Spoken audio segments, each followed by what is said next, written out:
સુરતના ડુમસ દરિયા કિનારે સોશિયલ મીડિયામાં ભય અને અફવા ફેલાવવાનો પ્રયાસ કરનારાઓ સામે હવે સુરત પોલીસ એક્શનમાં આવી છે. ખોટી અને ભ્રામક પોસ્ટ વાયરલ કરી લોકોમાં ડરનો માહોલ ઉભો કરનાર તત્વો સામે કાયદેસરની કાર્યવાહી શરૂ કરવામાં આવી છે. પોલીસ દ્વારા સોશિયલ મીડિયા પર નજર રાખી જવાબદાર લોકોની ઓળખ કરવાની પ્રક્રિયા હાથ ધરાઈ છે. લોકોને અફવાઓથી દૂર રહેવા અને સત્તાવાર માહિતી પર જ વિશ્વાસ રાખવા અપીલ કરવામાં આવી છે.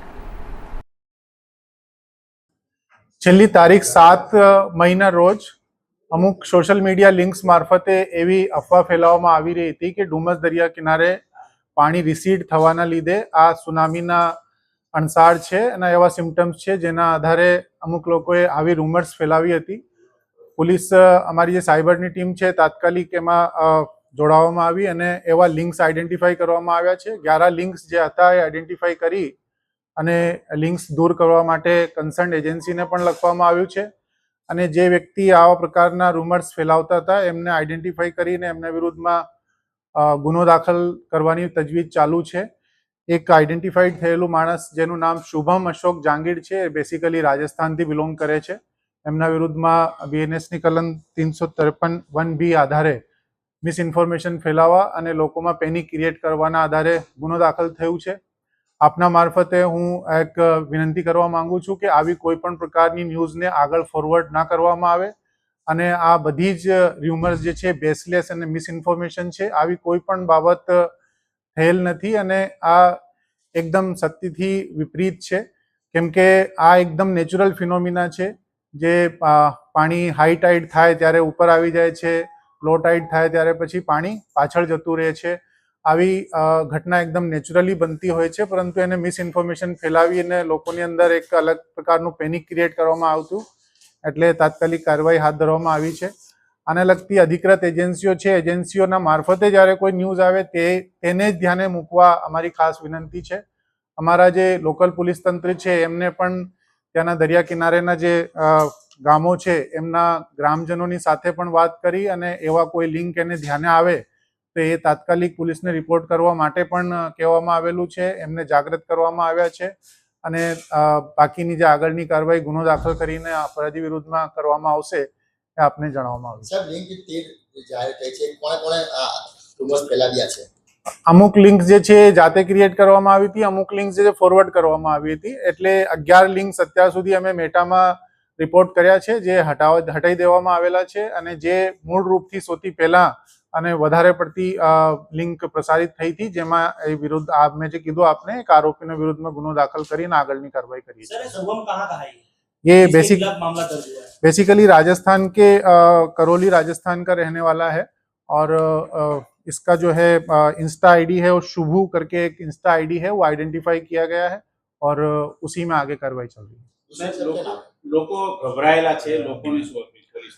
મારી આપના મારફતે ખાસ વિનંતી છે કે તમામ લોકોને કોઈ પણ પ્રકારની ગભરાટ રાખવાની જરૂર નથી, કોઈ પણ પ્રકારની ર્યુમર્સના ભરોસો કરવાની જરૂર નથી. એવી કોઈ પણ બાબત જે છે એ ક્યારેક પણ એવું બનતું હોય તો અધિકૃત એજન્સીઓ છે, ધારો કે અધિકૃત એજન્સીઓ એનડીએમએ છે, બાકી ઓર બીજી એજન્સીઓ છે, એમના મારફતે આ સૂચના આપવામાં આવે છે. આવી પ્રકારની સોશિયલ મીડિયા લિંક્સના મારફતે કોઈ વ્યક્તિ આવી ખોટી અફવા ફેલાવતો હોય, આવી કોઈ મિસઇન્ફોર્મેશન ફેલાવતો હોય તો એ કાયદાકીય રીતે ઇલીગલ છે. એમના વિરુદ્ધ ગુનો બને છે, એમના વિરુદ્ધ ગુનો દાખલ થઈ પણ રહ્યો છે.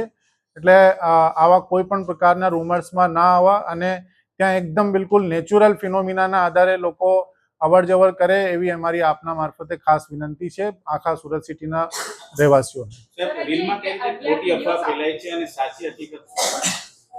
ખોટી હકીકત બેસિકલી જ્યારે લો ટાઈડ ના હાઈ ટાઈડની પરિસ્થિતિ પેદા થતી હોય ત્યારે હાઈ ટાઈડમાં પાણી ઉપર આવી જતું હોય છે અને લો ટાઈડના દરમિયાન પાણી ઘણું અંદર રિસીડ થઈ જતું હોય છે. તો જે લો ટાઈડની પરિસ્થિતિ હતી તે વખતનો વિડીયો બનાવવામાં આવ્યો હતો ને એને એ પ્રકારે દેખાડવામાં આવ્યું હતું કે આ લો ટાઈડની પરિસ્થિતિનું નિર્માણ આવનારી સુનામીના એક લક્ષણ તરીકે એમને પ્રકાશિત કર્યા હતા. એ પ્રકારે એક મિસઇન્ફોર્મેશન અને રૂમર ફેલાવવાનો પ્રયાસ કર્યો હતો. આ ખરેખર અનનેચરલ છે, કેમ કે આ સામુદ્રિક પરિસ્થિતિના પ્રમાણે આ હાવ એકદમ નેચરલ પરિસ્થિતિ છે. લો ટાઈડ થાય ત્યારે પાણી રિસીડ થઈ જાય છે અને હાઈ ટાઈડ થાય ત્યારે પાણી ઉપર આવી જ જાય છે અને એવી કોઈ પણ પ્રકારની ઘટના ક્યારેક કોઈ અધિકૃત એજન્સી દ્વારા પણ પ્રકાશિત કરવામાં આવી નથી.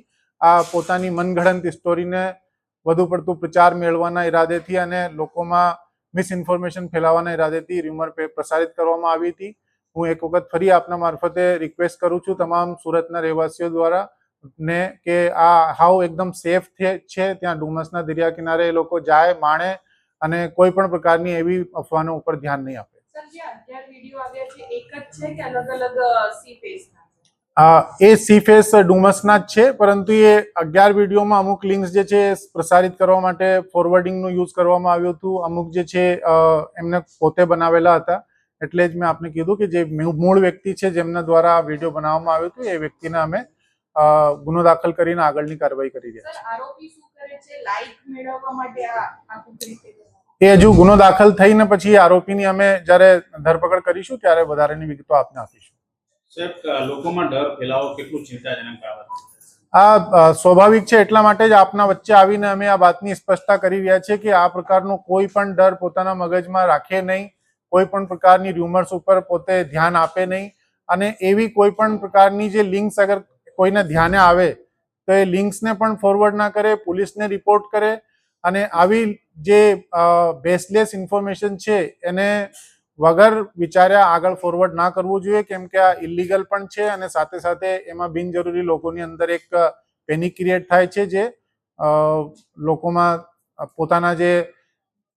પોતાની સુરક્ષાને લઈને ચિંતા વધી જાય છે. પરંતુ સમયસર ધ્યાને આવતા તાત્કાલિક કાર્યવાહી હાથ ધરવામાં આવી છે.